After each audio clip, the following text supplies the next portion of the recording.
आप मार दो या हमें सौंप दो, हम मार दें। आज भगवान देख रहे, मुच्चता मुच्चता बेशा। आज पांडव लगे हैं कि मार दो, और द्रौपदी कहती है कि पांडवों, इस अश्वत्थामा को मारना नहीं। जब कहा कि नहीं मारना है, तो आज पांडवों के मन में इतना आश्चर्य हुआ कि देखो, जिसके बालकों की हत्या जिसके द्वारा की गई है, ऐसी द्रौपदी उसके प्रति दया करती। अरे अर्जुन ने कहा कि द्रौपदी, क्या आप भूल गई हो? अरे इसी के द्वारा आपके बालकों को मारा गया है। जो कष्ट आपके पास आया, जो पीड़ा आप अभी वर्तमान में सहन करते हो, वो इसी के द्वारा दी गई है। आप ये बात क्यों भूलती हो? अरे आप इसको मारने क्यों नहीं देती? आज द्रौपदी कहती है कि ब्राह्मणो नितराम गुरु हो। बोले ब्राह्मण है इसलिए आप मारना नहीं। ब्राह्मण है तो क्या हुआ? बोले ब्राह्मण हमेशा गुरु है, और गुरु के साथ साथ ये आपके गुरु का पुत्र है, द्रोणाचार्य का पुत्र। इसलिए आप इसके अपराध को क्षमा कर दो, मारना नहीं। आज बड़ा क्रोध आया पांडवों के मन में, आया कि कैसे भी करके हमें अवसर मिले और इस दुष्ट को मार दे। बड़ा विचार किया। आज जब द्रौपदी ने मना कर दिया, तो आज भगवान की शरण में अर्जुन पहुंचे, और अर्जुन ने कहा कि गोविंद, क्या किया जाए? अरे जिस दुष्ट के द्वारा हमारे बालकों को मारा गया है, हमें वंश से रहित किया गया है, ऐसे दुष्ट का क्या किया जाए? तो आज भगवान कह रहे हैं, मत्तो प्रमत्तो मन मत्तो सुप्तो बालो स्त्रिया जनो प्रपन्नो वीरथो हीनो रिपुं हन्ति धर्मवित्। आज भगवान कह रहे हैं कि किसको मारे और किसको न मारे। मत्तम प्रमत्तम मन मत्तम।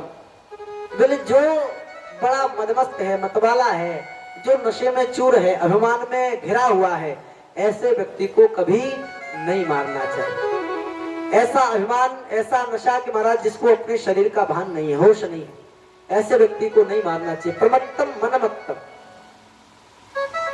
सुप्तम, किसी सोते हुए को नहीं मारना चाहिए। वालम, किसी बालक को भी हमें नहीं मारना चाहिए।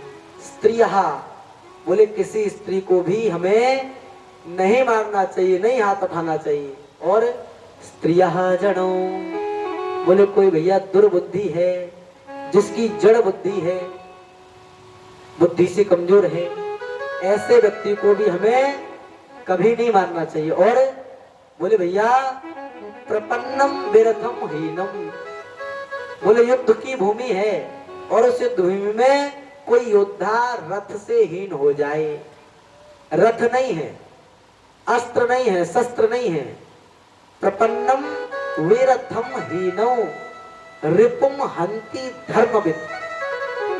बोले ऐसा व्यक्ति इन बातों के जो भी खिलाफ जाएगा वो अधर्मी है, वो अधर्म करने वाला है। धर्म करने वाला व्यक्ति कभी भी ये कार्य नहीं करेगा। आज भगवान के पास विराजमान अर्जुन निवेदन किया कि प्रभु कर क्या दूं जिससे मेरी प्रतिज्ञा हो जाए, मैंने जो वचन लिया है मैं इसको मानना चाहता हूँ, बड़ा भारी अपराध है इसका, परंतु आप कहते हो कि कोई भी कितना भी पापी हो उसको छोड़ा न जाए, और कोई भी कितना भी कैसा भी ब्राह्मण हो उसको मारा न जाए। ये ब्राह्मण है और गोविंद ये पापी भी है, बड़ा भारी पापी है, इसके पाप को मैं क्षमा कैसे कर दूं? अरे इसने हमें बालकों से रहित कर दिया है, हमारे वंश को मिटाना चाहता है, और आप कहते हो किसको छोड़ दिया जाए। आज भगवान अर्जुन की प्रतिज्ञा को पूर्ण करने का इशारा किया। अर्जुन समझे और अर्जुन ने उस भरी सभा में अश्वत्थामा का अपमान करना आरंभ किया है। मस्तिष्क में बड़ा तेज है, मणि लगी हुई है, उस मणि को अर्जुन के द्वारा खींचा गया है। आज अश्वत्थामा ऐसा कवच पहने हुए है जिस कवच में कोई भी धनुष बाण भेदन नहीं कर सकता। उस कवच को भी आज अर्जुन के द्वारा छीना गया, बड़ा भारी अपमान किया गया, शिविर से धक्के देकर के बाहर निकाल दिया गया। आज जब बाहर अर्जुन पांडवों के द्वारा उस अश्वत्थामा को बाहर फेंका गया है, तो आज उस अश्वत्थामा को लगा कि देखो, पांडवों ने मुझे जीवित तो छोड़ा, परंतु जीवित छोड़ा ही नहीं। अरे इससे अच्छा तो मार देते, उस मृत्यु को स्वीकार कर लेता, परंतु इस अपमान को कैसे स्वीकार करूं। बड़ा क्रोध में है, और क्रोध में अश्वत्थामा मन में विचार करता है कि मैं इन पांडवों के घर में वंश में एक ऐसा अंश भी नहीं छोड़ूंगा जिससे ये जल भी पी सके। ऐसी प्रतिज्ञा है। अश्वत्थामा अपने अपमान का बदला लेने के लिए ब्रह्मास्त्र का प्रयोग करता है। ब्रह्मास्त्र का जब प्रयोग किया तो महाराज सारे पांडव व्याकुल हैं। आज व्याकुलता जब उन पांडवों की बढ़ी तो देखा गया कि ब्रह्मास्त्र जो उत्तरा है, उस उत्तरा के गर्भ में एक बालक पलता है। उस बालक को नष्ट करने के लिए, उस गर्भ को मिटाने के लिए वो ब्रह्मास्त्र उत्तरा के गर्भ की ओर बढ़ा है। आज जब उत्तरा के गर्भ की ओर वो ब्रह्मास्त्र बढ़ा तो आज उत्तरा विचार करती है कि देखो, अब मैं इस अग्नि से कैसे बचूं, इस तेज से कैसे बचूं, कौन मुझे सहारा दे सकता है। क्या अर्जुन के पास जाऊं, क्या भीम के पास जाऊं, क्या युधिष्ठिर के पास जाऊं, किसके पास चले जाऊं जो मुझे इस ब्रह्मास्त्र की अग्नि से बचा ले। विवेक आ गया, और विवेक से आज वो उत्तरा से भगवान की सन्निधि में प्रवेश करती है। पाहि पाहि महायोगिन देवदेव जगत्पते, नान्यो त्वद्भयो पश्ये यत्र मृत्यु परस्परम्। आज उत्तरा रोती बिलखती उन भगवान के सन्निधि में पहुंची और कहा कि पाही पाही महायोगिन, हे योगेश्वर, हे योगेश्वर, मैं आपकी सन्निधि में हूँ, कृपा कर दो, मुझसे कोई अपराध हुआ हो तो आप मुझे मिटा दो, मुझे मृत्यु दे दो, परंतु मेरे गर्भ में जो नन्हा बालक पल रहा है, कृपा करो और उसको बचा लो। मेरा कोई ना सहारा बिन तेरे, नंदलाल सवरिया मेरे, मेरा कोई ना सहारा बिन,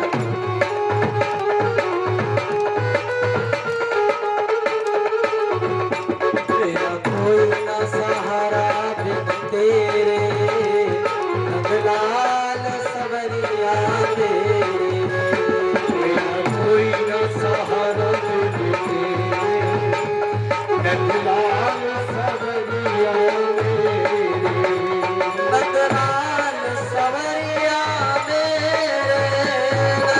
नंदलाल सवरिया मेरे, नंदलाल सवरिया मेरे, नंदलाल सवरिया मेरे, मेरा कोई ना सहारा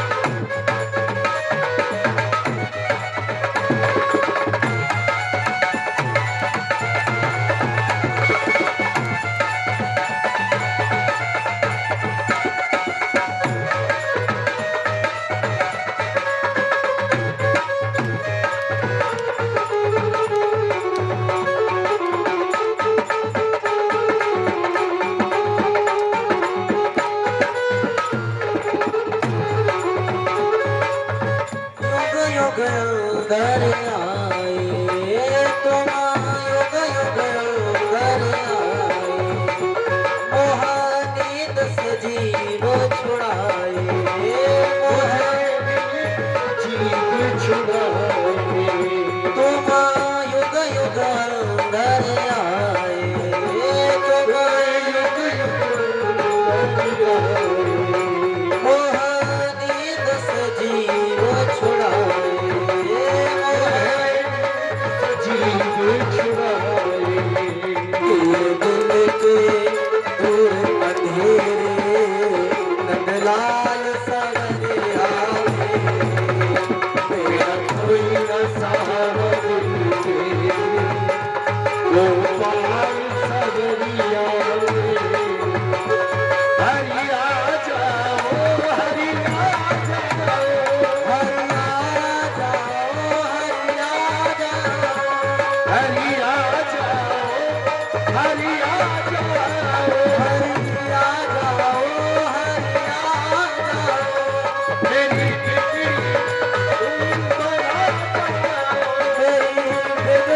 बात बना जाओ, हरि आ जाओ, हरि आ जाओ, हरि आ जाओ, हरि आ जाओ, मेरा कोई सारा गोपाल सवरिया मेरा कोई न सहारा गोपाल सवरिया मेरा कोई न सहारा नंदलाल सवरिया मेरा कोई न सहारा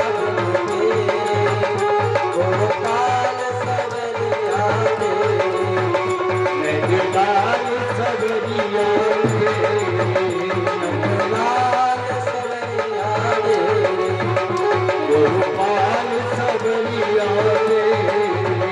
गोपाल सवरिया। बोल गोविंद भगवान की जय। पाहि पाहि महायोगिन देवदेव जगत्पते, नान्यो त्वद्भयो पश्ये यत्र मृत्यु परस्परो। उत्तरा जब भगवान की सन्निधि में दौड़कर आई तो आज मैंने भगवान से निवेदन कर दिया कि प्रभु मुझे किसी का सहारा चाहिए नहीं, अब आवश्यकता नहीं है। क्यों? क्योंकि मैं जिस किसी का संसार में सहारा मांगूंगी वो सहारा मुझे दे नहीं पाएगा, मुझे और भटकाएगा, मुझे और फंसाएगा। इसलिए मैं अपना समय खराब नहीं करना चाहता। मैंने पा लिया, मैंने जान लिया, इसलिए आप कृपा कर दो, मेरे इस गर्भ को नष्ट होने से बचा लो, कृपा कर दो। आज जब उत्तरा विह्वल है, कष्ट पाती है, तो आज भगवान उन पांडवों के उस रक्षा के लिए अपने चक्र सुदर्शन को पांडवों के पास स्थापित करते हैं और उत्तरा के गर्भ में बिल्कुल सूक्ष्म रूप धारण करके भगवान प्रवेश करते हैं। गर्भ में प्रवेश पाया तो उस जो गर्भ में बालक पलता है उसको भी आज इतना सुख, वो भी इतना धन्य कि महाराज गर्भ में भी आज मुझे उस परमात्मा का दर्शन मिला है, ये भी कृतज्ञता है, ये भी सार्थकता है। भगवान उन पांडवों को सुखी करके सुख दे दिया और मन में आया कि देखो अब तो पांडवों के जीवन में सुख ही सुख है, अब इनके पास कोई भी ऐसी वस्तु की आवश्यकता नहीं है जो मेरी इनको आवश्यकता पड़े। भगवान मन बनाया और आज भगवान द्वारका की ओर जाने की तैयारी करते। आज जैसे ही रथ में बैठने का एक प्रयास भगवान करते हैं तो आज देखा कि महाराज कोई वृद्ध, कोई बूढ़ी सी मैया जो लाठी का सहारा लेकर के चलती है, नजर भी जिसकी कमजोर है, जिसके नेत्र भी कार्य नहीं करते हैं, दूर की दृष्टि जिसका दर्शन न पाए, ऐसी कोई वृद्ध है और भगवान की ओर निरंतर बढ़ी आती है। कब बढ़ी? जब सुना कि कृष्ण अब द्वारका जा रहे हैं। आज वो वृद्ध, वो बूढ़ी सी लाठी का सहारा लेकर जो चलती है, जिसका नाम कुंती है, बड़ी वृद्धता है। जब कुंती को लगा, कुंती ने अपने कानों से सुना कि अब कृष्ण हमें छोड़कर जा रहे हैं, तो आज जो चल फिरने में असमर्थ है, आज हिम्मत करके चल करके आई है, कैसे करके रोकूं। आज वो कुंती जब उन कृष्ण को देखती है कि रथ की ओर जा रहे हैं, उसी मार्ग से आज कुंती निकल के आई। और कुंती को जब भगवान ने देखा, तो आज भगवान का रोज का नियम है, रोज भगवान जब बुआ अपनी कुंती को देखें तो प्रणाम करते हैं कि बुआ जी प्रणाम, प्रणाम करते। और कुंती को प्रणाम करने के बाद कुंती का ये नियम है कि मैं कृष्ण को आशीर्वाद दूं। परंतु ये नियम टूटा जब कुंती ने जान लिया कि ये मेरे भाई वसुदेव का पुत्र नहीं, ये तो जगत का पिता है। जाना तो आज कुंती को लगा कि जल्दी चलूं, चलने में असमर्थ है। जल्दी क्यों? क्योंकि कृष्ण के प्रणाम करने से पहले मुझे प्रणाम करना है। क्योंकि दूर से भी यदि कन्हैया देखें तो बुआ जी प्रणाम प्रणाम करते, और मुझे आशीर्वाद देना पड़ेगा, इसलिए मैं उनको प्रणाम करने का अवसर दूंगी नहीं, मुझे प्रणाम करना है। आज कुंती सहारा लाठी का पाया और जाकर जैसे ही भगवान प्रणाम करने की इच्छा प्रकट की, इच्छा रखते हैं कि बुआ आ रही है, मेरी ओर आती है तो प्रणाम करूं, तो आज स्वयं कुंती उन भगवान को प्रणाम करती। कृष्णाय वासुदेवाय देवकी नंदनाय च नंद गोप कुमाराय गोविंदाय नमो नमः। नंद गोप कुमाराय गोविंदाय नमो नमः। आज कुंती ने देखा कृष्ण आते हैं, प्रणाम कर लिया। कृष्णाय वासुदेवाय देवकी नंदनाय च नंद गोप कुमाराय गोविंदाय नमो नमः। आज जैसे ही कुंती प्रणाम करते हैं तो भगवान ने कहा कि बुआ ये क्या करती हो? बोले ये जो आप करते हो ये मेरा अधिकार है, आपने प्रणाम किया मुझे, ये अधिकार, प्रणाम करने का अधिकार तो मेरा है, मैं प्रणाम करूंगा आपको। आपका अधिकार तो मेरे प्रणाम करने के बाद आशीर्वाद देने का है, तो आप मेरा अधिकार क्यों छीनते? हाँ, मेरा अधिकार मुझे वापस दे दो। भगवान कह रहे हैं कि मैं प्रणाम करना चाहता हूं, परंतु आप क्यों करती हो? आज कुंती ने कहा कि कृष्ण मेरी बुद्धि हमेशा भ्रम में रही, आज मैंने आपको प्रणाम तो किया परंतु देर से किया, बहुत देर हो गई। ये प्रणाम मुझे जब आप हमारी रक्षा करने के लिए पधारे तभी करना था, परंतु मैं उस समय में मोह में थी, भ्रम में थी। जब आप हमारे कष्ट को देख करके आते थे तो मुझे लगता था कि सांत्वना देने आए, हमारे भाई वसुदेव के पुत्र हैं, संबंध में हमारे हमारे हमारे भी बालक लगते हैं, इसलिए मैं आपको आशीर्वाद देती थी, परंतु अब वो भ्रम मेरा टूट गया है। हरे कृष्ण, आप कई बार मुझे ये लगा कि आप ही परमात्मा हो, परंतु ये बुद्धि गवाही नहीं देती थी। कहा कि भैया मोह जहां होगा वहां आसक्त रखेगा, वहां बांध लेगा। कुंती ने कहा कि कृष्ण मुझे मोह ने बांध लिया, उस मोह के बंधन से आज मैं मुक्त हो पाई हूं। अब मुझे जी भर के प्रणाम करने दो, मैं आपको प्रणाम करने आई हूं। भगवान कहते हैं कि बुआ ऐसा क्यों कहती हो? अरे आप ऐसी बात क्यों करती हो? आप मुझे परमात्मा क्यों कहती हो? अरे आपको तो बहुत अच्छे से ज्ञात है कि मैं आपके भाई वसुदेव का बालक हूं। आप मुझे परमात्मा कहकर मुझ पर पाप क्यों चढ़ाते हो? भगवान जब इस तरह की बात करते हैं तो कुंती कह रही है कि कृष्ण पहले आपने इसी तरह की बात कर करके मुझे मोहित कर लिया और मुझसे ही अपनी बात मनवा ली, परंतु अब मैं इस बात को मानने वाली नहीं हूं। मुझे अच्छे से पता है आप ही परमात्मा हो और अब मैं तुम्हें जाने नहीं दूंगी। अब मैं तुम्हें प्रणाम करके रहूंगी। अब आपको मुझे आशीर्वाद देना। कुंती बड़ा निवेदन करती है और कहा कि गोविंद आप हमें छोड़कर क्यों जाते हो? अरे आप यदि छोड़कर के चले जाओगे तो फिर जो आपने अपने दर्शन की आदत हमें लगा दी वो कैसे पूरी होगी? वो कैसे हमारी आदत कैसे सुधरेगी? आज इस तरह की बात जब कही तो कुंती ने कहा कि गोविंद कोई अपराध बन गया हो, कोई पाप बन गया हो तो आप हमें क्षमा कर दो। आज भगवान से कुंती कह रही कोई खता हो गई है तो बता दो हमें। कोई खता हो गई है तो बता दो हमें। गोविंद दासों का भी दास बना लो हमें।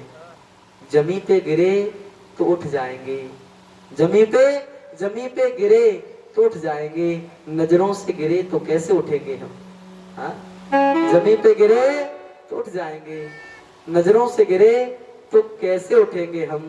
हे गोविंद तुम्हारी मर्जी है, चाहे जैसी सजा दो हमें, परंतु दासों का भी दास बना लो हमें। आज कुंती ने जब निवेदन किया तो भगवान कहते कि बुआ क्या चाहती हो? क्या इच्छा है? आज भगवान से कुंती ने पुनः कहा कि गोविंद क्या आपको हमारी चाहत नहीं मालूम? हम क्या चाहते हैं, क्या विचार करते हैं, क्या आपको सच में नहीं मालूम? हाँ? चाहत हमारी क्या है ये जानते हैं आप? हाँ? चाहत हमारी क्या है ये जानते हैं आप? मुद्दतों से किसका है इंतजार ये जानते हैं आप? हाँ? चाहत हमारी क्या है ये जानते हैं आप? मुद्दतों से किसका है इंतजार ये जानते हैं आप? हमारी मर्जी से क्या होगा? हाँ? हम कितने विचार बनाएं कुछ नहीं हो पाएगा। हमारी मर्जी से क्या होगा? तुम जो चाहते हो आखिर वही होगा। हाँ? तुम जो चाहते हो आखिर वही होगा। कृष्ण हमारी अर्जी क्या है? मर्जी नहीं चल पाएगी परंतु अर्जी तो चला लो। हमारी अर्जी क्या है ये जानते हो आप? गोविंद चाहत हमारी क्या है ये जानते हो। आज कुंती जब दृश्य देखती है, कुंती देखते हैं कि गोविंद जाते हैं, तो आज भगवान से बड़े आतुरता में वार्तालाप आज कुंती ने किया और भगवान से कहते हैं कि गोविंद आपके हमारे जीवन पर इतने उपकार, इतनी करुणा, इतनी कृपा रही कि वो कृपाएं मुझ पर भुलाए से भी भूली नहीं जाती। अरे जब से जन्म लिया तब से आपने मुझ पर, परिवार पर, बालकों पर कृपा करना आरंभ कर दिया। जब मेरे पति का देहांत हुआ, एक वन से दूसरे वन में भटकती फिरती थी, उस वन में भी आपने मेरी रक्षा की। ये मेरे बालक पांचों पांडव बड़ी छोटी आयु के थे, एक दूसरे वन में भटकते थे, एक समय भोजन भी ठीक से नहीं पा पाते थे, परंतु आप करुणा के सागर रहे, आपने कृपा की। मेरा भीम जब छोटा रहा, उस भीम को मारने के लिए कौरवों ने लड्डू में विष मिला दिया। और गोविंद आप यदि कृपा न करते तो आज जो बड़ा बलशाली भीम कहलाता, वो भीम हमारे समक्ष, हमारे पास न होता। आपकी कृपा के बल पर हमने पूरे परिवार को सुखी पाया है, आपकी कृपा पाई। आज जब कुंती निवेदन करती है कि देखो कितने प्रयास किए गए कौरवों के द्वारा हमारा अहित करने का, परंतु जब जब कष्ट आया तब तब आप अनायास हमारे समक्ष प्रकट हो गए। जब कष्ट आया तभी आप पधारे। ये आपकी करुणा है, ये आपकी कृपा है गोविंद। ये कैसी कृपा है आपकी। जब जब कष्ट रहा तब तक तो आप हमारे मन में याद रहे हमको, परंतु जब आपने देखा कि अब हम सब सुखी हैं, हमारे पास कोई कष्ट नहीं है, तो आप हमें छोड़कर के जाते हो। ये ठीक नहीं लगता। कुंती कहते हैं गोविंद आप हमें छोड़कर न जाओ, रह नहीं पाएंगे।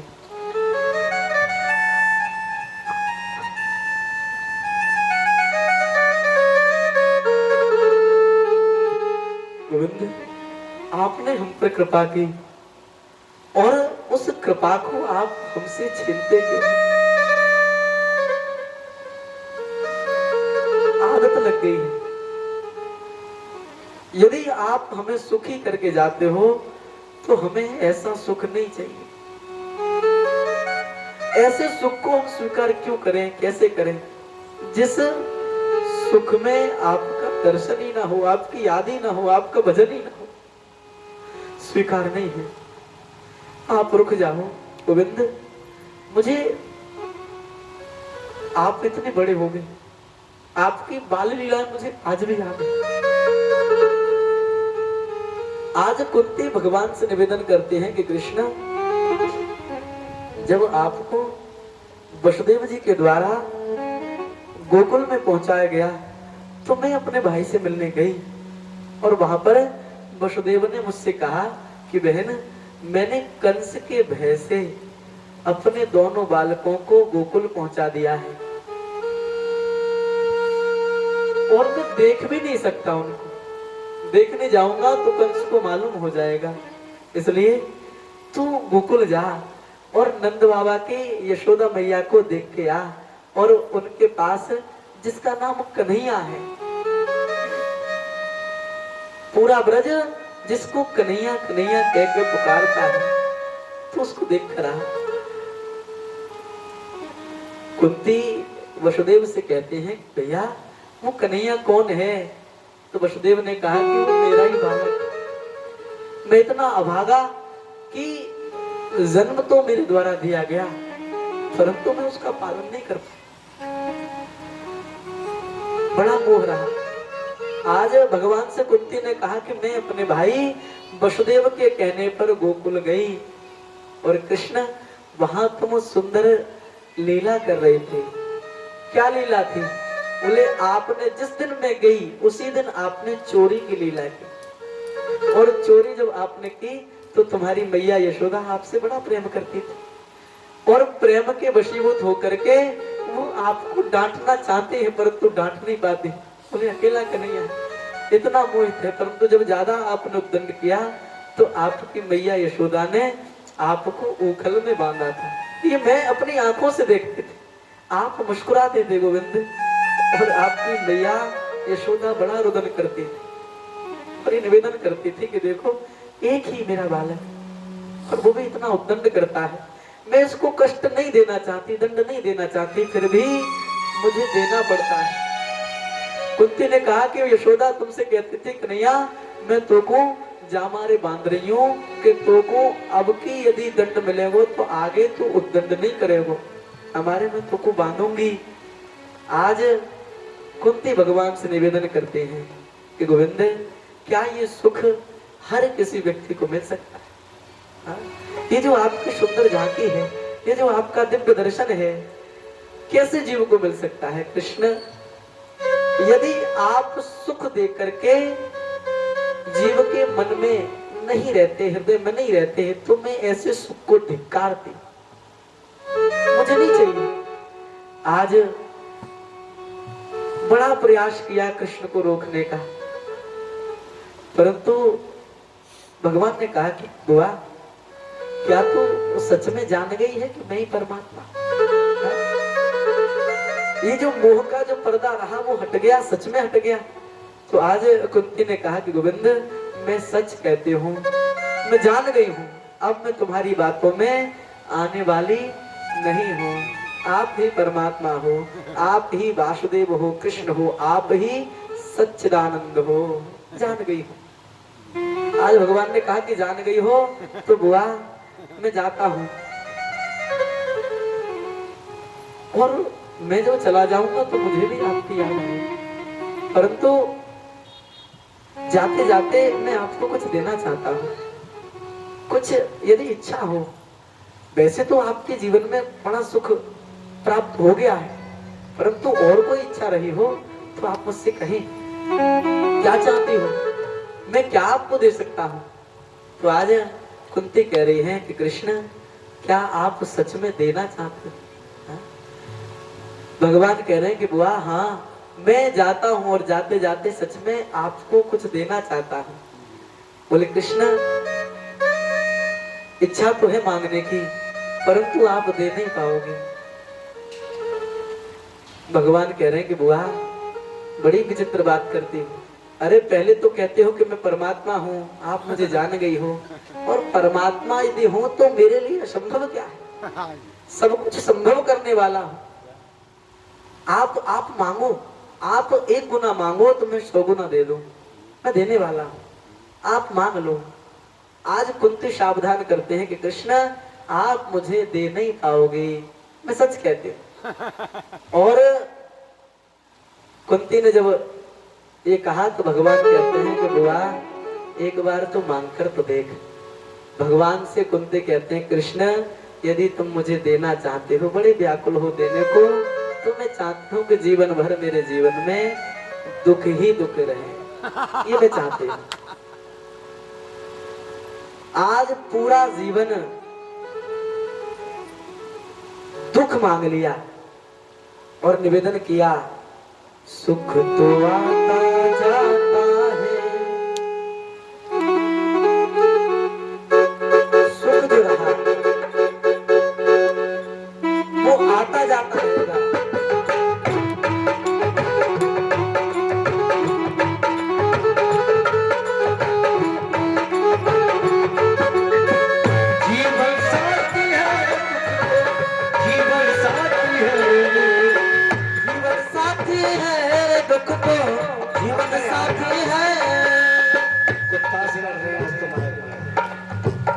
को कौन कर साफ करा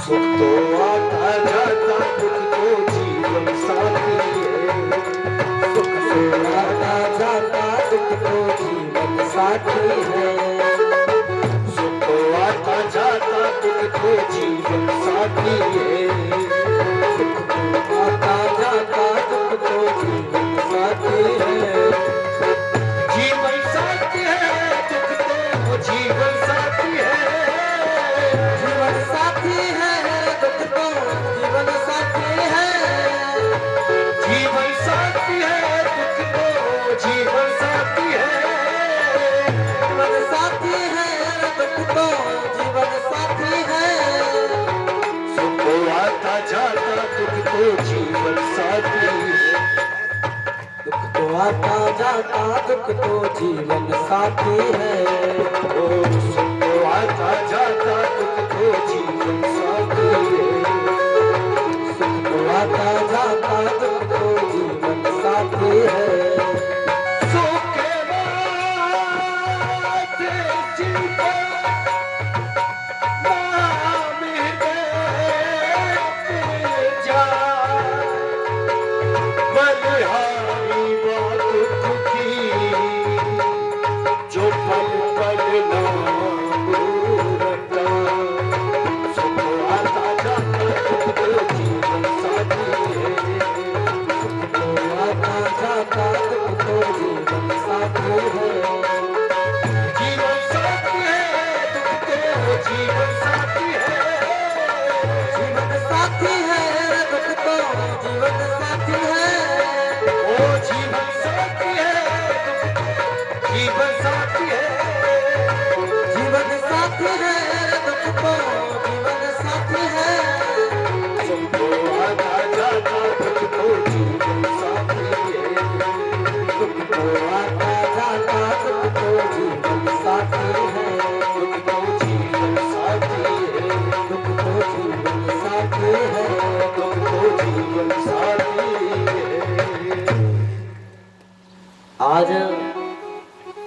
सुख तो आता जाता, दुख तो जीवन साथी है।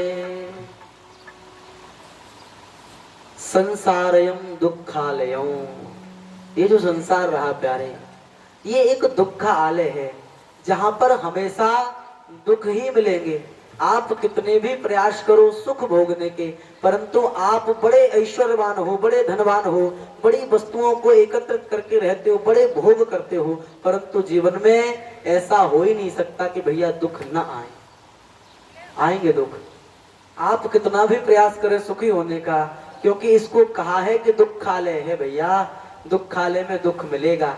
इसलिए सुख की कामना, दोनों को स्वीकार कर लो। सुख भी मुझे प्यारे हैं, दुख भी मुझे प्यारे हैं, छोड़ू मैं किसे भगवन, दोनों ही तुम्हारे। ये बात जब स्वीकार हो जाएगी, दोनों स्वीकृत हो जाए, तब जाकर के जीवन सम होगा। फिर विषम जो परिस्थितियां हैं फिर वो नहीं आएंगी। आज हम कुंती ने देखा कि गोविंद देने की बड़े आतुर हो, बड़ी देने की इच्छा रखते हो, तो मैं चाहती हूँ कि आपके द्वारा मेरे जीवन में निरंतर दुख ही दुख बरसते रहे। ये मेरी मांग है, आप क्या मेरी इच्छा को पूरी नहीं करोगे? आज जब सुना कि दुख मांगती है बुआ, तो भगवान कहते हैं कि बुआ क्या तुम बाबरी हो गई हो, पागल हो गई हो? अरे पहले से क्या ये जो दुख आपके जीवन में आई कम पड़ गए, जो आप पुनः जब आपको अवसर मांगने का मिला तो आपने मांग लिया फिर से दुख। अरे ऐसा क्यों करती हो, दुख क्यों मांगती हो? तो आज कुंती कहते हैं गोविंद इस सुख से लाख गुना अच्छा है दुख। क्यों? क्योंकि कृष्ण मैंने जीवन में बड़ा अनुभव किया, हमारे जीवन में जब जब सुख रहा तो हमने आपको एक भी दिन याद नहीं किया, याद नहीं कर, ये सुख याद नहीं करने देता, ये सुख भोगों में लगा देता है, अन्य व्यवस्थाओं में लगा देता है, आपके भजन से दूर कर देता है।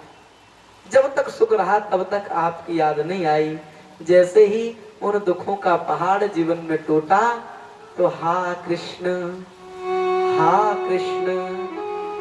याद आने लगी। अब जब जब दुख आए केवल याद नहीं आई, उस याद के साथ आप भी पधारे हो, आप भी आए। उन दुखों को आपने दूर किया, हम सबको सुखी किया, और आज हम देखते हैं कि जब हमारे जीवन में कोई दुख नहीं है तो ये इतना बैरी हमारा सुख बनता है कि आपको हमसे दूर किए जा रहा है। इस सुख को आज कुंती बैरी मानती है, शत्रु मानती है, और कहा कि ये शत्रु हमें स्वीकार नहीं है, आप केवल हमें दुख दो। बुआ दुख क्यों चाहती हो? बोले कृष्ण कम से कम दुख में तेरे नाम की माला जप तो सकते। ये जो श्वास की माला है प्यारे, श्वास न जाने कब चली जाए, और मैं चाहती हूँ इस श्वास पे, हर श्वास पे तेरा नाम हो। सांसों की माला पे सिमरूं मैं तेरा नाम, सांसों की माला पे सिमरूं मैं तेरा नाम, माला पे सुनूं मैं सीताराम, सांसों की माला पे सुनूं मैं सीताराम।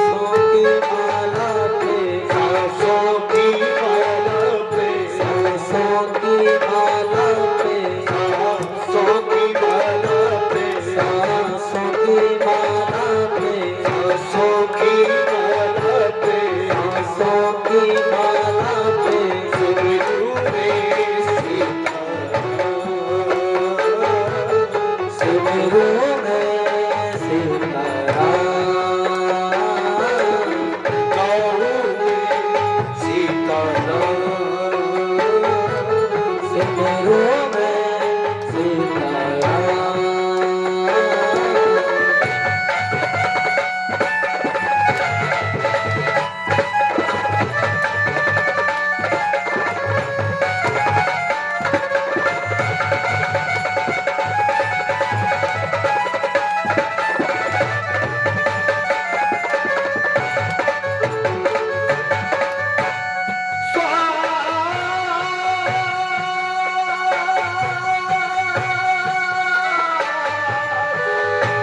श्वास श्वास पे राम प्रथा श्वास मत खो ना जाने या सांस को आवन हो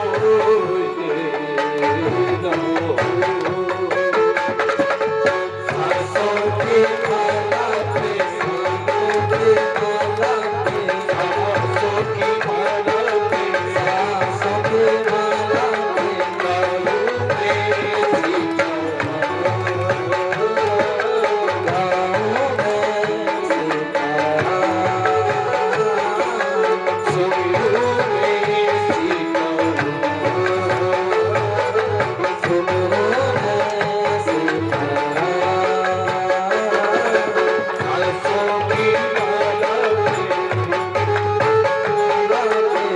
सांसों की माला पे, सांसों की माला पे, सांसों की माला पे, सांसों की माला पे, सुमिरू मैं सीताराम। सिमरू मैं सीताराम। गाऊं मैं सीताराम। गाऊं मैं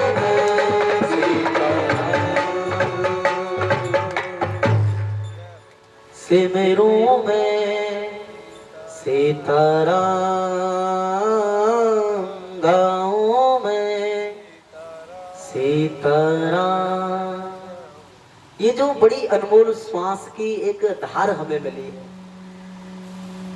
ये भी प्यारे गिनती की मिली है, परंतु हमें ज्ञान नहीं है कितनी मिली है, कितनी खर्च हो गई, इस बात का हमें बिल्कुल ज्ञान नहीं है। इसलिए सावधान हो जाओ।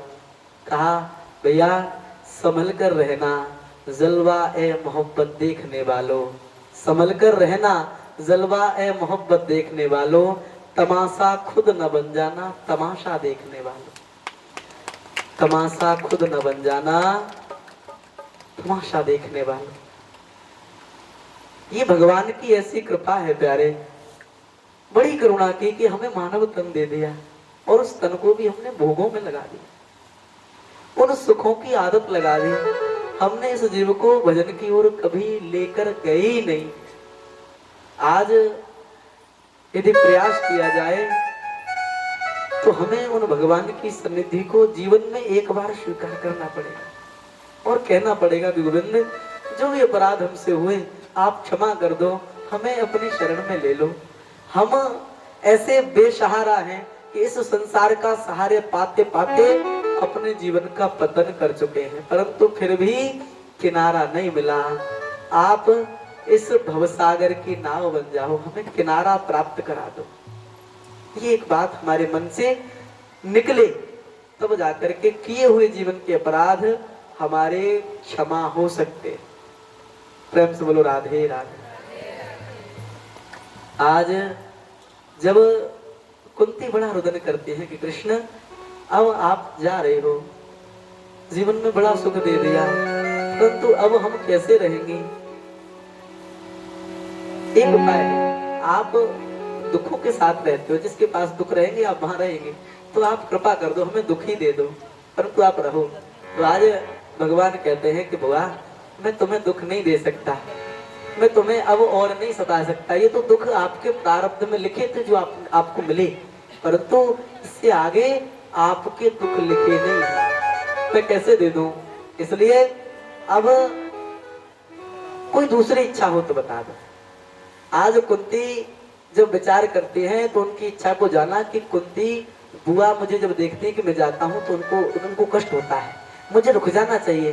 भगवान ने विचार किया कि मैं जाऊंगा तो कष्ट होगा, मैं रुक जाऊंगा तो हर्ष होगा। आज भगवान द्वारका जाने से रुक गए, गए नहीं।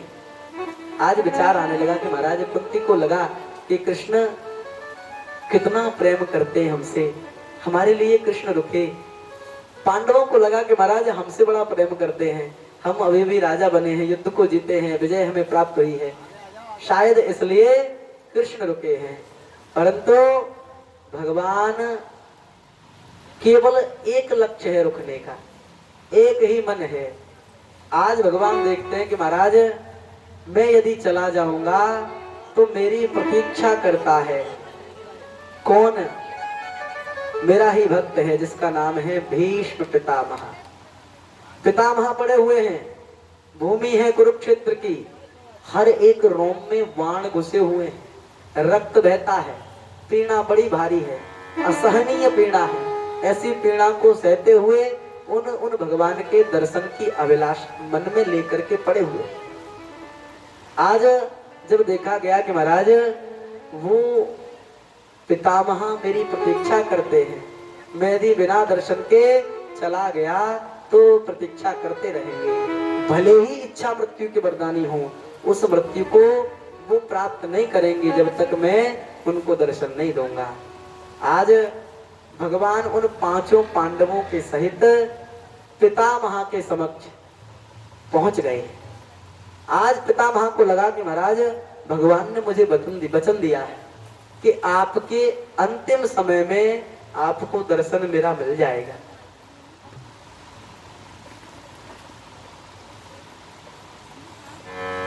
प्रेम से बोलो राधे राधे राधे राधे। आज जब दर्शन की अभिलाषा उन पितामह के मन में रही तो आज भगवान उन पांडवों के सहित, द्रौपदी कुंती के सहित आज उन पितामह के समक्ष प्रकट हुए। जब भगवान को आते देखा, पितामह शरीर से बिल्कुल असमर्थ हैं, न बैठ पाते हैं न खड़े हो पाते हैं। इतनी पीड़ा उन पितामह के उस शरीर में लगी हुई है, हर हर रोम से प्राण निकलने की संभावना है, परंतु सामर्थ्य ऐसी कि मृत्यु बिना आज्ञा के स्पर्श नहीं कर सकती। पितामह की सामर्थ्य। आज जब पितामह ने देखा कि कृष्ण आए हैं, प्रणाम करना चाहते हैं हाथ जोड़ करके, परंतु नहीं कर पाया, बड़ी पीड़ा है। आज पितामह ने केवल नेत्रों को झुकाया है, प्रणाम किया है। कांति ही शिता मृषति निंदित सारदेन्दुर यत्रैकतोऽभिलषिता मशितांग शोभाम् वृंदावनेऽपि कृतया मुनगांग संगो राधा मुकुंद युगलो तदहो नमामि। प्रणाम कर लिया। और आज जैसे ही पितामह और भगवान की नेत्र दृष्टि आज मिली है प्यारे, तो आज दोनों ने अपने मन की बात छुपाई। भगवान दर्शन देने आए हैं और उन पितामह की दर्शन की अभिलाषा पूर्ण हुई है। तो आज पितामह उन भगवान से कहते हैं, कहो कृष्ण कैसे आना हुआ? इच्छा थी दर्शन की, परंतु बात छुपाई और कहा कि कहो कृष्ण कैसे आए हो, कारण क्या है? तो आज भगवान ने भी अपने मन की बात छुपाई। भगवान कहते हैं कि पितामह ये चारों पांचों पांडव विजयी हुए हैं, आपको बड़ा हर्ष होगा, इनको विजय प्राप्त हुई है। युद्ध में सारे कौरवों को इन पांचों ने पराजित कर दिया। भगवान मुस्कुरा करके बात बताते और कहते हैं ये युधिष्ठिर जो है राजा बनने वाले हैं और बन ही गए हैं। राजा का धर्म क्या है, राजा का कर्म क्या है, ये आपके पास जानने आए। इसलिए आप इनको बताओ कि राजा को सर्वप्रथम करना क्या चाहिए। आज पितामह जब देखते हैं कि कृष्ण जो मन की बात है, जो प्रथम बात है, जो वास्तव में उस बात को जो कहने की या सुनने की जो इच्छा है वो नहीं कहते, दूसरी बात बताते हैं, तो उसको भी स्वीकार किया। आज पितामह उन युधिष्ठिर को समझाते हैं कि युधिष्ठिर धर्मो रक्षति रक्षितः। बोले यदि आप धर्म की रक्षा करोगे तो धर्म आपकी रक्षा करेगा। सर्वप्रथम कार्य है कि धर्म को आगे लेकर के चलो। राजा कोई भी हो, उस राजा का सबसे पहले कार्य ये कि जो भी प्रजा है उस प्रजा का सुख, अपने सुख को भूल जाए। प्रजा का सुख यदि चाहेगा राजा, वो जीवन भर धर्म का अवलंबी, धर्म पर चलने वाला व्यक्ति है। इसलिए आप प्रजा की बात को मानना, जो भी प्रजा कहे उस प्रजा के सुख को अपना सुख समझना और धर्म को बचा के रखना। जो भी व्यक्ति धर्म को हानि पहुंचाए उस व्यक्ति को आप छोड़ना नहीं। क्यों? क्योंकि धर्म की रक्षा आप करोगे तो धर्म आपकी रक्षा करेगा। ऐसा युधिष्ठिर से उन पितामह ने कहा। उपदेश बड़े बड़े युधिष्ठिर को आज वो पितामह देते हैं। आज पितामह के उपदेशों को जब सुनते हैं द्रौपदी, तो आज उनकी मुस्कुराहट निकल पड़ी, हंसी निकल पड़ी, खिलखिला पड़ी। और जब हंसी की आवाज उन पितामह ने द्रौपदी की सुनी तो गंभीर हैं और कहा कि द्रौपदी आप हंसती क्यों हो? अरे यहाँ कोई हास्य नहीं होता, यहाँ कोई मजाक नहीं होता, परंतु फिर भी आप हंसती हो, कारण क्या है? द्रौपदी छुपाना चाहती है, बताना नहीं चाहती। द्रौपदी ने कहा कि पितामह बस ऐसे ही हंस गई, अकारण, कोई काम नहीं। तो पितामह कह रहे हैं कि द्रौपदी मैं जानता हूँ जो भी अच्छे कुल की स्त्री है वो व्यर्थ में नहीं हंसेंगी। आप हंसी हो तो कारण तो है, बताना पड़ेगा। आज पितामह ने जब कहा तो द्रौपदी पितामह से कहते हैं कि पितामह आज आप इतने बड़े बड़े उपदेश देने वाले बनते हो, किस व्यक्ति को क्या करना चाहिए वो बड़े बड़े उपदेश देते हो, परंतु ये उपदेश आपके उस समय कहाँ चले गए थे जब वो दुशासन मेरे चीर का हरण करता था, मेरी लाज लूटता था। आप उस समय वहां थे, आप उस सभा में थे और मेरे मन में था कि जब तक मेरे पितामह इस सभा में मौजूद हैं तब तक कोई मेरा कुछ बिगाड़ नहीं सकता। ये मुझे विश्वास था, परंतु आपने मेरा विश्वास तोड़ दिया। मैंने विश्वास भरी दृष्टि से आपको पुकारा, आपको आवाज लगाई, परंतु आपने मेरी आवाज का कोई उत्तर नहीं दिया। अरे आप इतने सामर्थ्यवान थे, आप में इतनी सामर्थ्य थी, यदि आप एक बार कुछ न कहते, केवल दृष्टि से उस दुष्ट को देख लेते, तब भी उसकी हिम्मत नहीं पड़ती, परंतु आपने ऐसा कुछ किया नहीं। आप भी मेरी उस लाज के जाने में शामिल रहे। आज आप बड़े बड़े उपदेश देने वाले बनते हो, उपदेशक बनते हो। उस समय आप कहाँ थे जब ये पांडव अपने प्राणों को बचाने के लिए इधर उधर भटकते थे? आप उस समय कहाँ थे जब कौरवों के द्वारा लाक्षागृह में जलाने का षड्यंत्र रचा जाता था, विष खिलाकर के इनको मारने का प्रयास किया जाता था? आप कहाँ थे? अरे आज हम जब विजयी हो गए हैं, जब हमने उन कौरवों को पराजित कर दिया, मृत्यु को प्राप्त करा दिया, तो आज बड़े उपदेशक बनते हो, हमारे हितैषी बनते हो और कहते हो कि ये कर लो वो कर लो तो आपका सही हो जाएगा। आप कुशल उपदेशक नहीं हो। ये जो आप उपदेश हमें देते हो, आपके उपदेश अपने लिए नहीं। आज जब द्रौपदी ने कहा तो पितामह को लगा कि देखो मेरा कर्म मेरे आगे आने लगा है। कर्मा है प्यारे, घूम कर आएगा।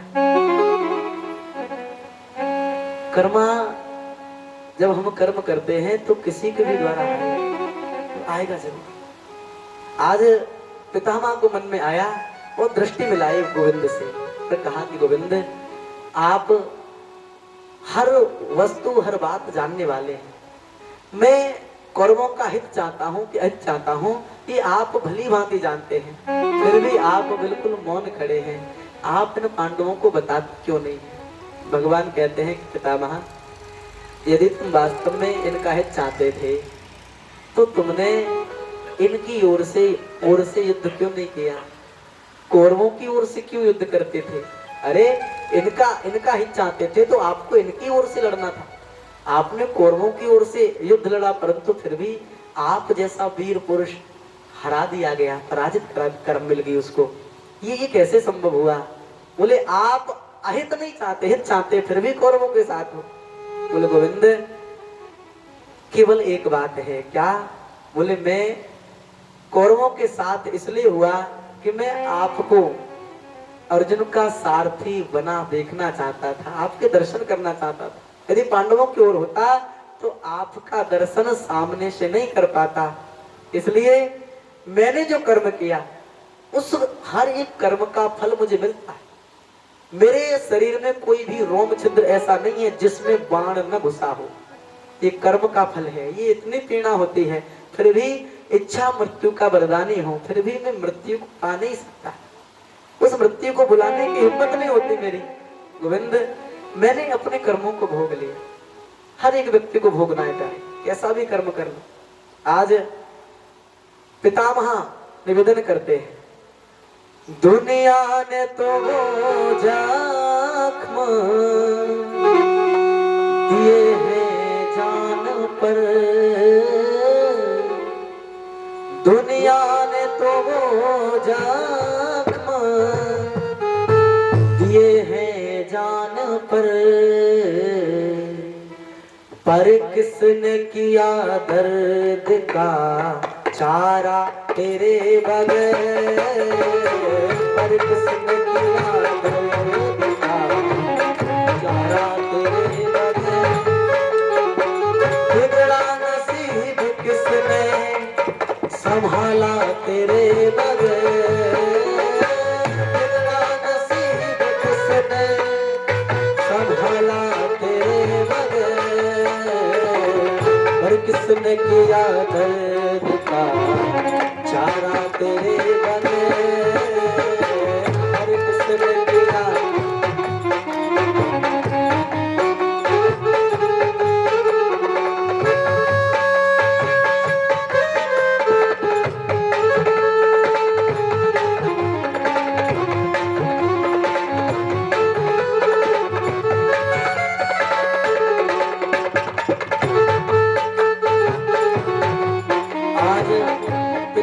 गोविंद से निवेदन करते हैं, कृष्ण मैंने केवल अन्न के द्वारा मेरा मन बिगड़ा है और उसी से मुझे ये भोग, ये मुझे अपराध का दंड मिलता है, इसलिए मेरा नसीब बिल्कुल बिगड़ा है, प्रारब्ध बिगड़ गया है, सुधारना आपको है।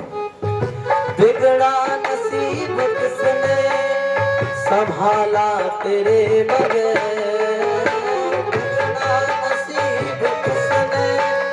संभाला तेरे बगैर, हम बेकसों का कौन है सहारा तेरे बगैर, हम बेकसों का कौन है सहारा तेरे बगैर, बेआसरों का आसरा एक श्याम आप है, बेआसरों का आसरा एक श्याम आप है, भक्तों ने तेरे किसको, भक्तों ने तेरे किसको पुकारा तेरे बगैर, बिगड़ा नसीब किसने संभाला तेरे बगैर।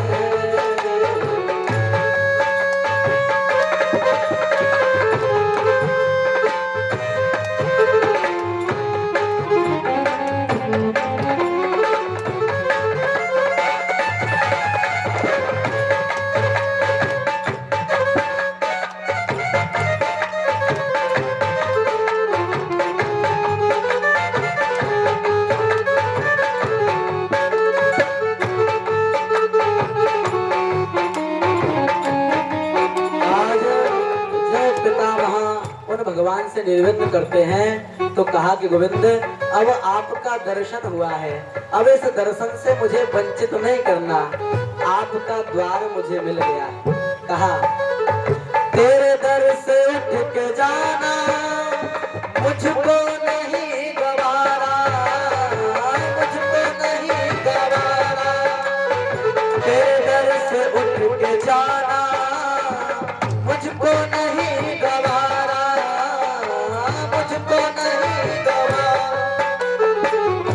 तूने तेरे किसको, हम बेकसों का कौन है सहारा तेरे बगैर, नसीब किसने संभाला तेरे बगैर, बिगड़ा नसीब किसने।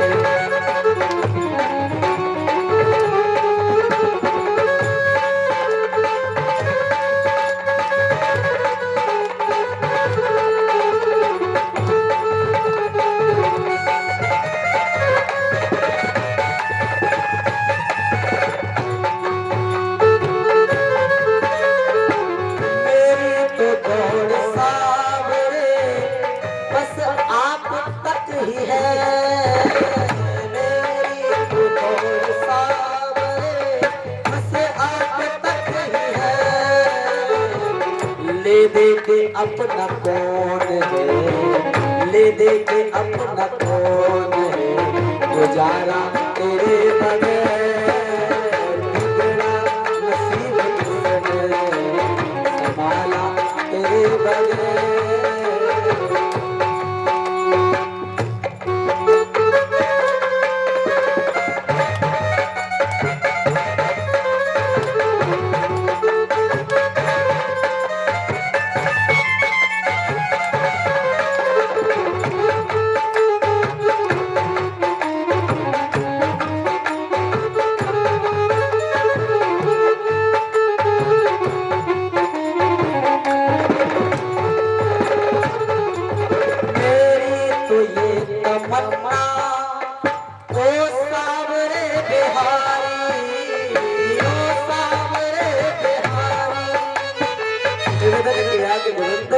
अब केवल एक इच्छा है, क्या? मेरी तो ये तमन्ना, ओ सावरे बिहारी, ओ सावरे बिहारी। इच्छा क्या है? देखूं न कोई और मैं, देखूं न कोई और मैं, नजारा तेरे बगैर, बिगड़ा नसीब किसने संभाला तेरे बगैर। हम बेकसों का कौन है सहारा तेरे बगैर, हम बेकसों का कौन है सहारा तेरे बगैर। बिगड़ा मेरा बिगड़ा, मेरा बिगड़ा नसीब किसने संभाला तेरे बगैर, नसीब किसने संभाला तेरे बगैर, नसीब किसने संभाला तेरे बगैर। बोले भक्त वत्सल भगवान की, प्रेम से बोलो राधे राधे, राधे राधे। दुनिया ने तो वो जख्म दिए हैं जान पर किसने किया दर्द का चारा तेरे बगैर। मेरा बिगड़ा नसीब किसने संभाला तेरे बगैर। आज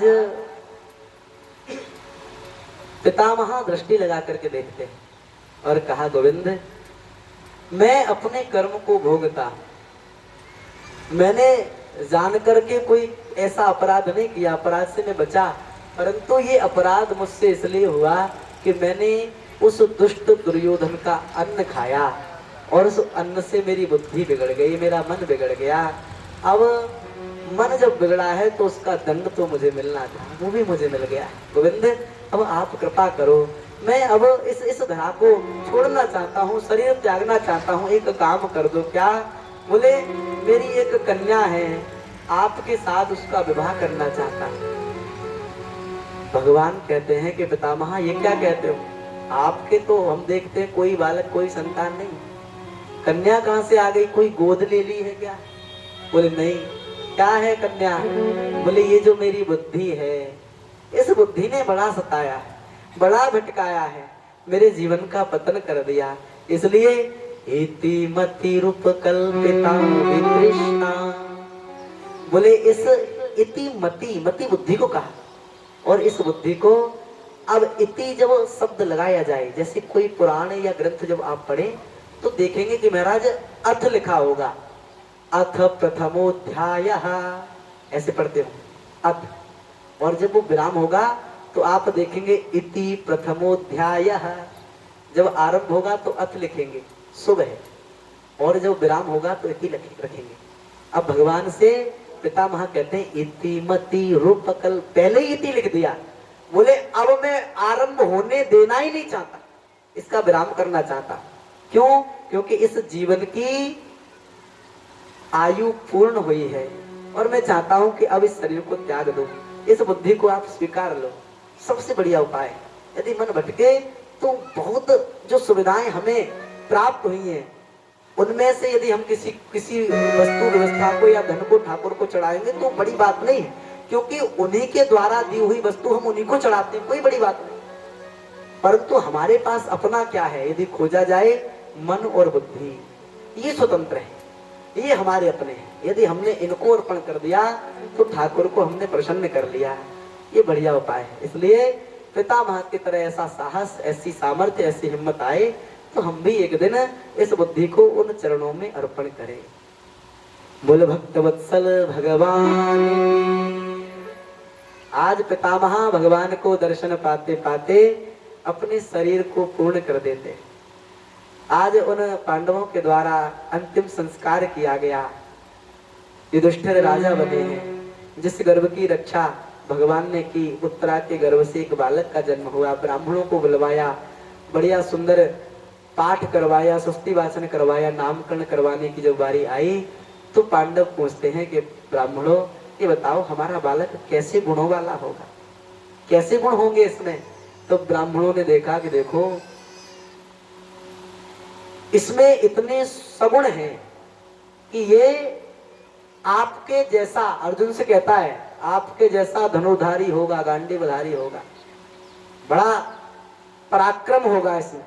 और हम देखते हैं कि महाराज धर्म पर चलने वाला होगा, धर्म पर आंच आएगी तो अच्छे अच्छे वीर से ये लड़ जाएगा, परंतु धर्म को नीचा नहीं होने देगा, ऐसा ये आपका बालक है। उत्सुकता बड़ी पांडवों की, कहा कि प्रभु इसका नामकरण कर दो, नाम क्या होगा। तो आज नाम देखा तो ब्राह्मणों ने लगाया कि देखो हमें लगता है कि इस बालक ने भगवान के दर्शन गर्भ में कर लिए, ब्राह्मणों ने अनुमान लगा लिया। इसलिए उनको बताया, पांडवों से कहा कि इसका सबसे प्रथम नाम है विष्णुराट, विष्णवे राटः इति दत्तः विष्णुराटः। क्यों? बोले परमात्मा का, जिसने परमात्मा का गर्भ में दर्शन कर लिया हो वो है विष्णुराट। राट तो हुए, एक हुए ब्रह्मराट और एक हुए विष्णुराट। ब्रह्मराट कौन है? सुखदेव जी, उन्होंने भी गर्भ में ही दर्शन किया, इन्होंने भी गर्भ में दर्शन किया, तो विष्णुराट नाम पड़ा। इसके बाद जब दूसरा नाम बताया है तो कहा कि देखो जो भी व्यक्ति इनके सामने आएगा उसको देख कर के आतुर होंगे, व्याकुल होंगे, और मन में लगेगा कि ये कौन है, कहां से आए, इनसे पूछा जाए। मानो जिसकी बुद्धि, जिसका मन किसी आए हुए व्यक्ति का परीक्षण करने की इच्छा रखता हो, ऐसा ये बालक है, ऐसे गुण हैं। इसलिए पर इच्छति, बोले दूसरे की इच्छा को जानने की इच्छा रखने वाला आपका ये बालक परीक्षित होगा। पर इच्छति परीक्षितः। आज परीक्षित जी जन्म लेकर आए, और जब छोटा सा ही रूप है तो देखते हैं कि महाराज जिसके पास जाएं बड़ी गौर से देखें, परंतु जब जिसकी खोज करते वो ना मिले तो हट जाए, वहां से दौड़ करके जाएं, खुश होकर के जाएं। आज युधिष्ठिर भगवान कृष्ण से कहते हैं कि कृष्ण इस बालक में बड़ी विचित्रता है। क्या? बोले देखो कोई व्यक्ति आता है तो बड़े खुश होकर के, बड़ी प्रसन्न होकर के मुस्कुराता हुआ उसके पास जाता है, परंतु जब उसके पास जाए तो कुछ क्षणों के बाद बड़ी उदासी से वापस आता है। क्या बात है? बोले ये किसी वस्तु की या किसी व्यक्ति की खोज करता है, इसकी खोज पूरी नहीं हुई है, जिस दिन खोज पूरी हो जाएगी तो मुस्कुराता रहेगा, फिर उदास नहीं होगा। आज कई कई दिनों के बाद भगवान के पास जब वो बालक जाए तो आज युधिष्ठिर को ये भी एक शिकायत रही कि देखो हमारे पास जब आए तब तो ये उदास रहे, परंतु जब आपके पास जाता है तो मुस्कुराता रहता है, ये क्या बात है। तो भगवान बात को संभालने के लिए पांडवों से कहते हैं कि देखो ये हमारा भी कुछ संबंध में लगता है, इसलिए हमसे अधिक प्रेम, इस बात को आप सहन क्यों नहीं कर पाते।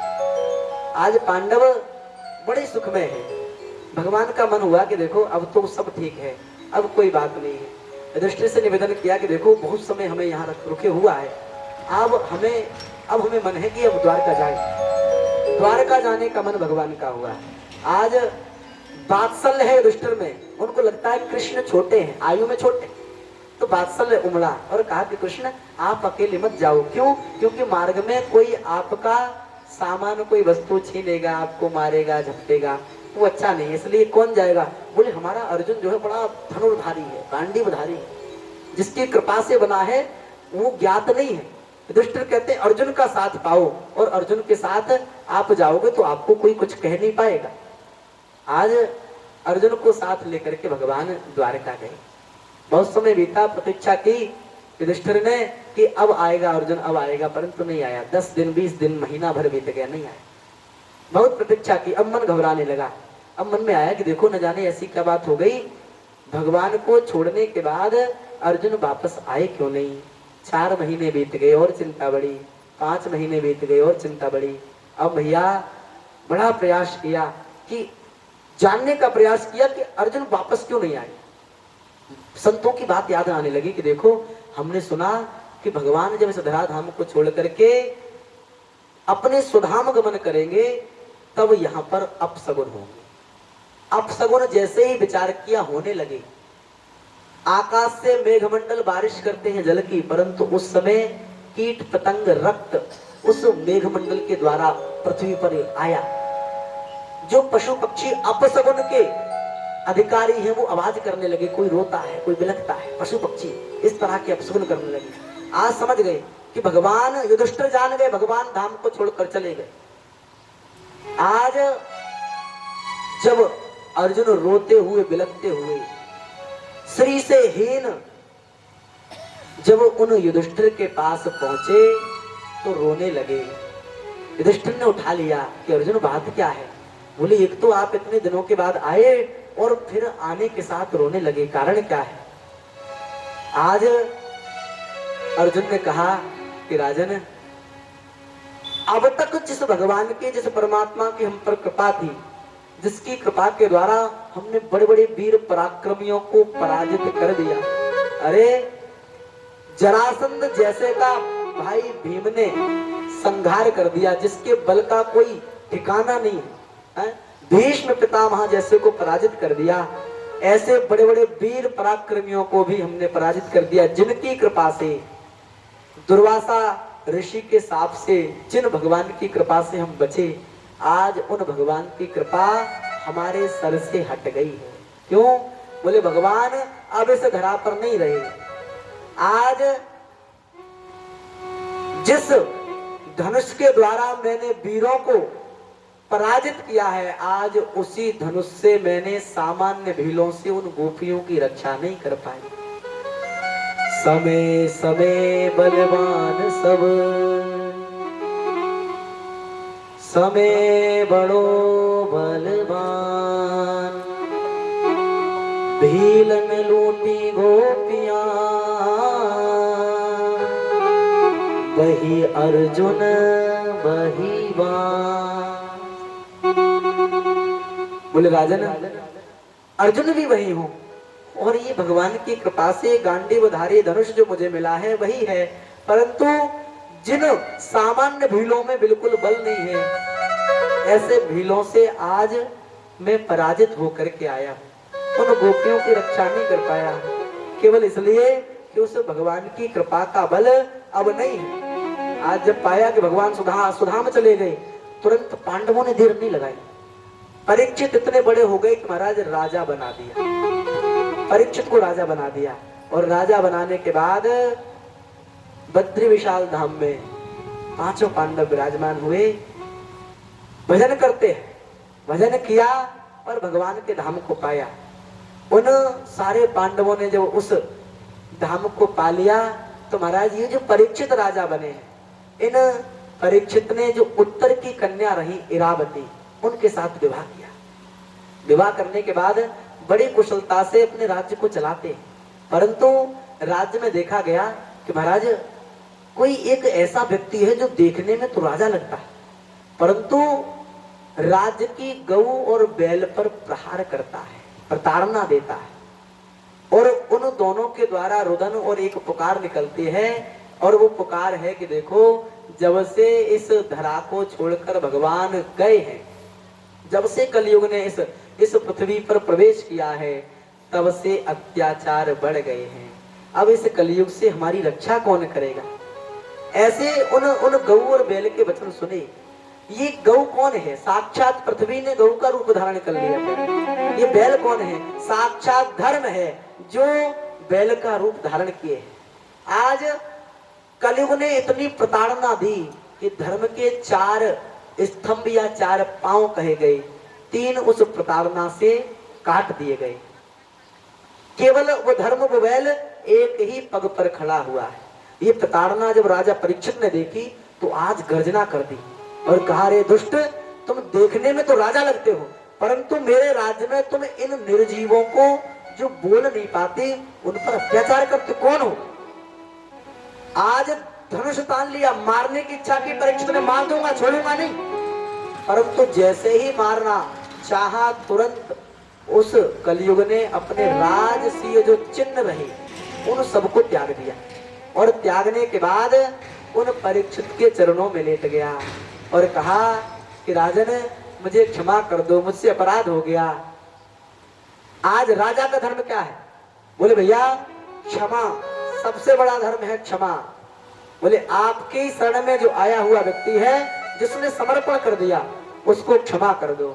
आज ऐसे कलयुग को जब समर्पण भाव से देखा तो क्षमा तो किया, परंतु कलयुग से परीक्षित कहते हैं कि परीक्षित, तुम यहाँ यदि अपने प्राणों को चाहते हो तो मेरे राज्य को छोड़कर चले जाओ। हाथ जोड़ दिए और कहा कि प्रभु, मैं आपके राज्य को छोड़कर कहाँ जाऊं? जहां देखूं आप ही का राज्य है, आप कृपा कर दो। क्या? बोले आप अपने राज्य में मुझे कहीं जगह दे दो जिसमें मैं अपने जीवन को बिता लूंगा, अपनी आयु को बिता लूंगा। आज जब इस प्रकार की बात कही तो दया आई, और द्वीतम पानो स्त्रियः सूनः, कलयुग को परीक्षित कहते हैं कि तुम रहोगे, इच्छा है तो मैं तुम्हें 4 स्थान दूंगा। क्या? बोले द्वीतम, द्यूतपान, शराब मदिरा। जो भी शराबी व्यक्ति है, वो जो पीने वाला है, उसके सर पर साक्षात कलयुग है। किसी व्यक्ति को देखना हो कि महाराज कलयुग को कैसे देखें, कैसे दर्शन करें कलयुग के, तो महाराज आप किसी शराबी को देख लो, टल्ली होके महाराज पड़े होंगे किसी नाले के किनारे, हैं? द्यूतम पानम स्त्रियः सूनम, किसी ज्वारी को देख लो भैया, किसी कामी को देख लो, किसी क्रोधी को देख लो, इन सबके सर पर कलयुग तांडव करता है। ये कुछ नहीं करते, इनसे कलयुग करवाता है भैया। इसलिए कहा सात्विक वृत्ति। जैसे किसी ने कहा कि महाराज सात्विक कैसे हुआ जाए, वैष्णव कैसे हुआ जाए? बोले भैया भगवान का भजन करो, और जो अभक्ष्य पदार्थ है, जिनका भक्षण नहीं कर सकते, जिनको खा नहीं सकते, उनको त्याग दो, वैष्णव हो जाओगे। बोले क्या क्या नहीं पा सकते? बोले मांस मदिरा के से अतिरिक्त क्या नहीं पा सकते? भैया प्याज और लहसुन भी त्याज्य है। क्यों? क्योंकि ये सात्विक नहीं है। ये सात्विक नहीं होंगे तो भैया हमें तामसी बनाएंगे। तामसी है तो तामसी बनाएगा, जैसा संग होगा वैसा रंग होगा। इसलिए ये है तो जो रोगी हैं उनके लिए तो औषधि है, परंतु यदि आप वैष्णव हो, भक्त हो, अपनी बुद्धि को सात्विक रखना चाहते हो तो आपको छोड़ना पड़ेगा, क्योंकि ये तामसी हैं। तामसी वृत्ति करेंगे, बुद्धि करेंगे, क्रोध आएगा, और क्रोध में व्यक्ति मानो साक्षात कलयुग हो जाता है। इसलिए हमें जो वैष्णव बनने की इच्छा हो तो जो अभक्ष्य पदार्थ हैं उनका त्याग कर देना चाहिए। प्रेम से बोल राधे राधे राधे राधे। आज राजा परीक्षित 4 स्थान दे दिए, और जब चारों स्थान बिल्कुल रहने लायक नहीं है, गंदे हैं, तो कलयुग को लगा कि राजा ने इतने गंदे गंदे स्थान दिए, फिर भी मैं स्वीकार करता हूं, परंतु जो सज्जन लोग हैं वो इन स्थानों पर आना जाना नहीं चाहेंगे, कृपा कर दो। क्या? बोले कोई अच्छा स्वच्छ स्थान दे दो। बोले जाओ, आपको मैं स्वर्ण में स्थान देता हूं। सावधान किया, कैसा स्वर्ण कैसा धन? बोले भैया जो बेईमानी से लाया गया, बेईमानी से किसी के अधिकार को चुराया गया है, किसी के अधिकार को मारा गया है, ऐसे धन पर तुम्हारा वास होगा। कलयुग प्रसन्न है। और सबसे पहले कलयुग, आज जब मुकुट उन परीक्षित ने पहना तो सबसे पहले कलयुग परीक्षित के मुकुट पर बैठ गया। जो परीक्षित राजा संतों का, ऋषियों का सम्मान करने वाला है, जो कभी जीव की हत्या नहीं करता, आज मुकुट पहनते ही शिकार खेलने का मन हुआ। मन जब हुआ तो आश्रम में, जिस आश्रम में जाकर के वो सम्मान से उनको प्रणाम करते, आज उन्हीं शमीक ऋषि को वो परीक्षित ढोंगी बताते हैं। बोले भैया मेरे आते ही ढोंग करने लगा, आंख बंद करके बैठ गया, कहीं स्वागत ना करना पड़ जाए। तुरंत एक सर्प को मारा, गले में लटका दिया। शिष्य ने जाकर के उनके जो पुत्र है श्रृंगी ऋषि बता दिया कि महाराज राजा की बुद्धि विपरीत हो गई। रोज जब आता था तो स्वागत सत्कार प्रणाम करता था, पर तो आज आया है तुम्हारे पिता के गले में सर्प मरा हुआ टांग दिया। क्रोध आ गया, क्रोध में शाप दे दिया। बोले परीक्षित तुम राजमद के कारण अंधे हो गए हो, तुमने मेरे पिता का अपमान किया, मैं तुम्हें शाप देता हूं, 7 दिन के अंतराल में तक्षक सर्प के द्वारा तुम्हारी मृत्यु हो जाएगी। आज जब समग्र ऋषि को लगा कि महाराज हमारे पुत्र श्रृंगी ने परीक्षित को, जो बड़े सज्जन राजा हैं, उनको शाप दिया है, शिष्य को भेजा कि जाओ, सांप कट नहीं सकता परंतु उपाय हो सकता, उपाय बता के आओ, जाकर के उनको सावधान कर दो, सांप लगाए, उपाय कर लो कुछ। गौरमुख नामक शिष्य जब पहुंचा तो कहा कि महाराज आप पर शाप लग गया है, 7 दिन में मृत्यु हो जाएगी, तक्षक डसने आएगा, आप इस 7 दिन में अपनी मृत्यु को सुधारने का उपाय कर सकते। आज जब पाया तो महाराज परीक्षित ने पूरा राज्य सुनते ही त्याग दिया। बोले महाराज कैसे करके उपाय करूं?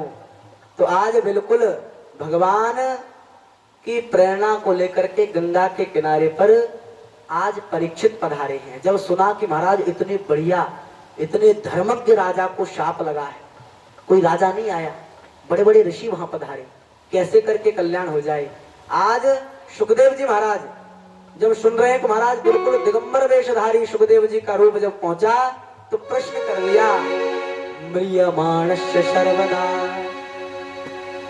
आज गंगा के किनारे पर उपाय ढूंढने निकले हैं सुखदेव जी ने, उपाय के रूप में उनको श्रीमद् भागवत कथा का वाचन सुनाया है। प्रेम से बोलो राधे राधे राधे राधे।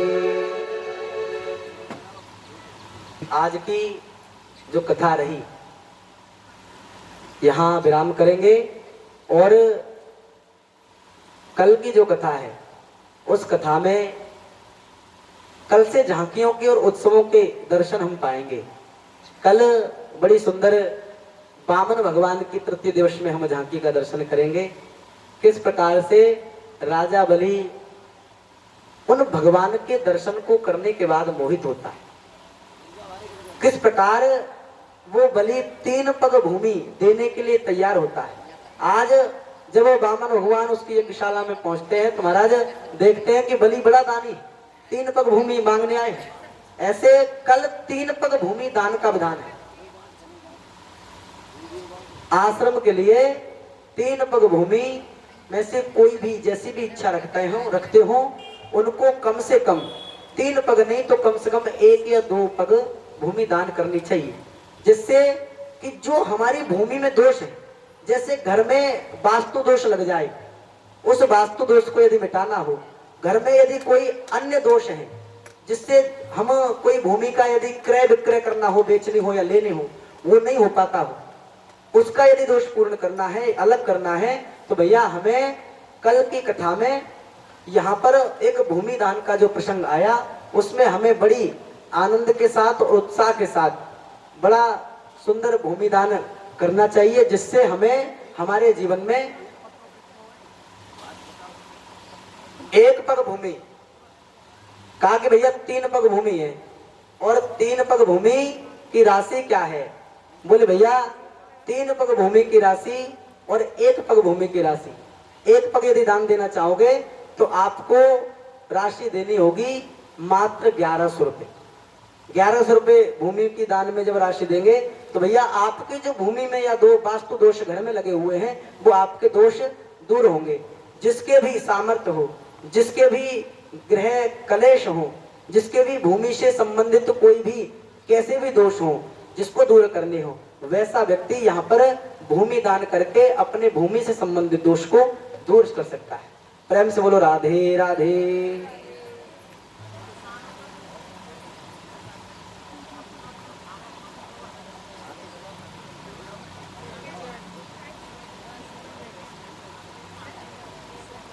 सभी लोग अब अपने स्थान पर खड़े होंगे और दिव्य आरती का आनंद लेंगे।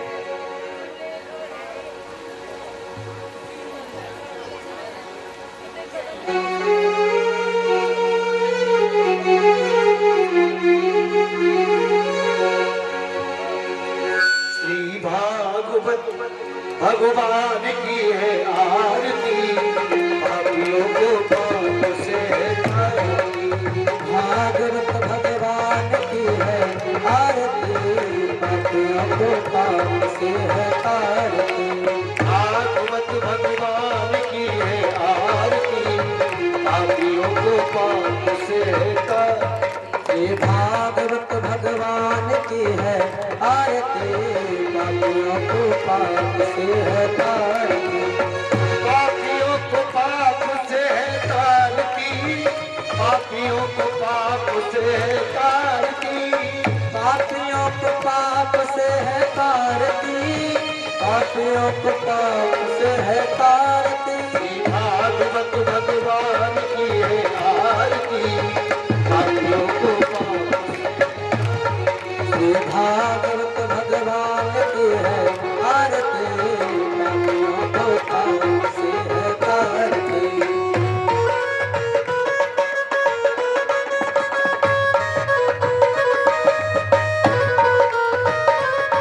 ये अमर ग्रंथ, ये मुक्ति पंथ, ये पंचम वेद निराला, नव ज्योत जगाने वाला। ये अमर ग्रंथ, ये मुक्ति पंथ, ये पंचम वेद निराला, अभी ज्योत जगाने वाला। नव ज्योत जगाने वाला, अभी ज्योत जगाने वाला। हरि नाम यही, हरि नाम यही, हरे राम सही, हरे राम सही। हरि नाम यही, हरि नाम यही, हरि नाम यही। जग के मंगल की आरती, पापियों को पाप से है तार। श्री भागवत भगवान की है आरती, पापियों को पाप से तारती।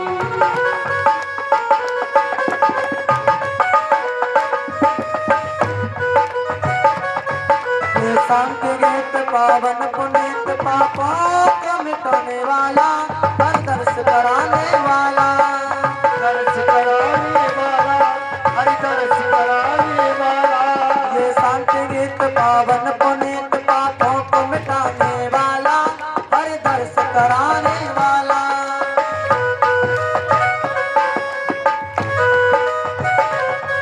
ये सुख करनी, ये दुख हरणी, ये सुख करनी, ये सुख हरणी। ये सुख करनी, ये दुख हरणी।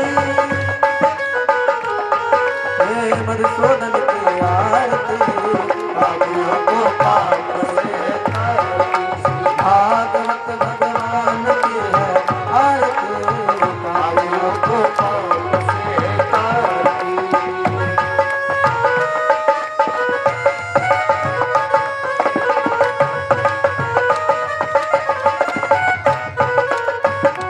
मधुर बोल मधुपंत बोल, सन मार्ग बताने वाला, बिगड़ी को बनाने वाला। बिगड़ी को बनाने वाला, बिगड़ी को बनाने। ये मधुर बोल जग पंथ खोल, सन मार्ग बताने वाला, बिगड़ी को बनाने वाला, बिगड़ी को। श्री राम यही, घनश्याम यही, श्री राम यही घनश्याम यही। श्री राम यही, घनश्याम यही, श्री राम यही घनश्याम यही। प्रभु की महिमा की आरती, पापियों को पाप से है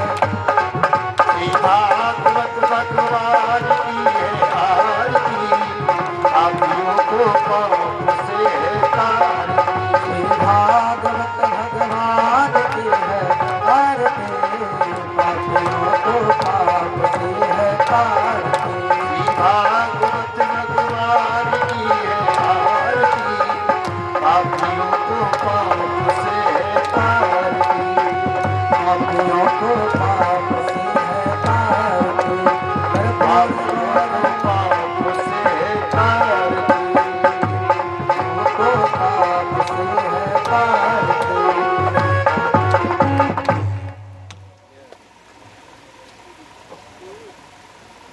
शीतलीकरणो जतो यतः समीहसे ततो नो अभयं कुरु शन्नः कुरु प्रजाभ्यो भयन्नः पाशुभ्याः सुशान्तिर्भवतु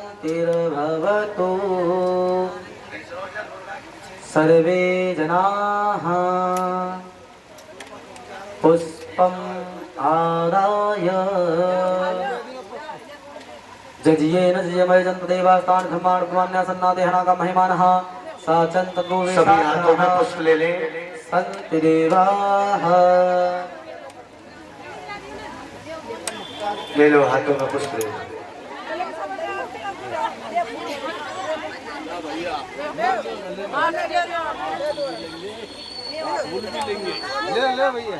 नाना सुगन्धि पुष्पाणि यथा कालोद्भवानि च पुष्पाञ्जलिर्मया दत्ता गृहाण परमेश्वरः सुमन सुगंधित सुमनयत सुमन सुगंधि समान पुष्पांजलि अर्पण करो मेरे कृष्ण करो स्वीकार यथा भक्ति था शक्ति मंत्र पुष्पांजलिं समर्पयामि।